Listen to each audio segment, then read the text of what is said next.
the enormous competition for funds that are out there right now.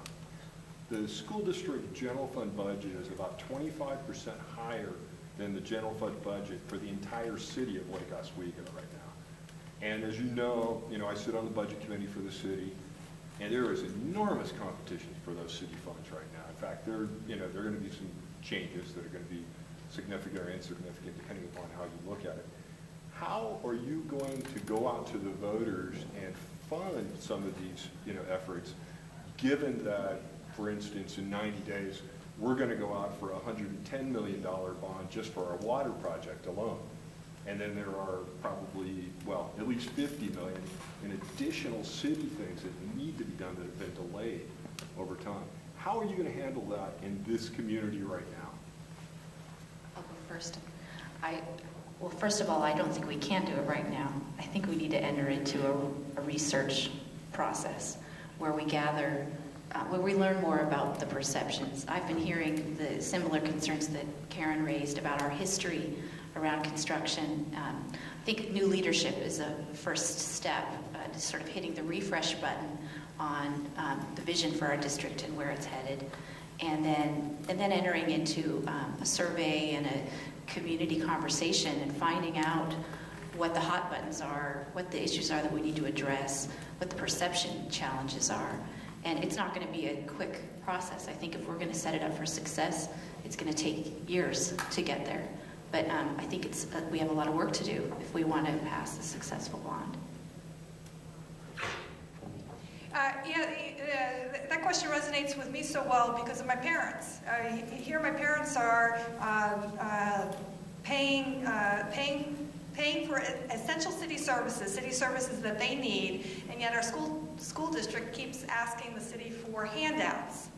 Now, it used to be that the school district did not ask for handouts, that they looked for mutually beneficial arrangements. For example, the athletic fields.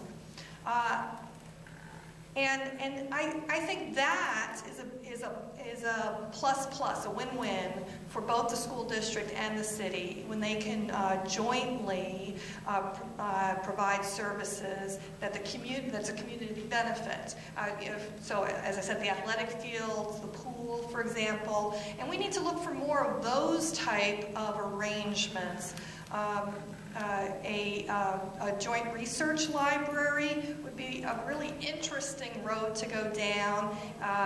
The library at LO High was supposed to be a joint research library when LO High was being rebuilt, and that really didn't happen. So I agree with you about the competition, to me, the school district should not be asking for these handouts. Because the other problem with the handouts is that then there's a sort of this firewall between the city and the school district in terms of their policies and leadership involvement in the issues that are considered to be in the domain of one or the other. But when they've taken handouts and when our school board has decided to get involved in city issues, for example, with Foothills, and actually endorsed the Foothills plan after receiving $2 million from the city, it starts to look like what we call quid pro quo. And that is wrong. So, for that reason also, it is important for the school district not to ask the city for money.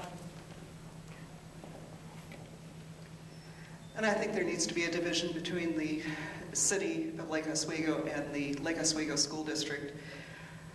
And I agree, it's nice when you can find some cooperative areas, and yes, it was nice that the city thought that they should bail us out, but that's not an expectation. You have a local option. And I have to say, when you have a 13-year career of a student, you're going to go through a local option 2 to 3 times in your career here. If you have more children and go longer, you're going to be doing that local option every 5 years. The reason we're going for the local option this fall is just in case it fails, we can come back the following year. So it's a little bit earlier. It's a very good strategy. But if it comes the following year, you don't know what the city's going to be going for at that time, so you take a risk. The local option is an extremely important measure. Now, when we start talking about a technology bond or an infrastructure bond, you have to put it into the city mix. So you do have to work with the city to see what they're bringing in. When it's Parks and Rec bonds compete with a school bond. These are the similar interests that come in the community. So you have to have the working relationship with the city, but you need to keep the division with how you're approaching the citizens, because it's a lot of money.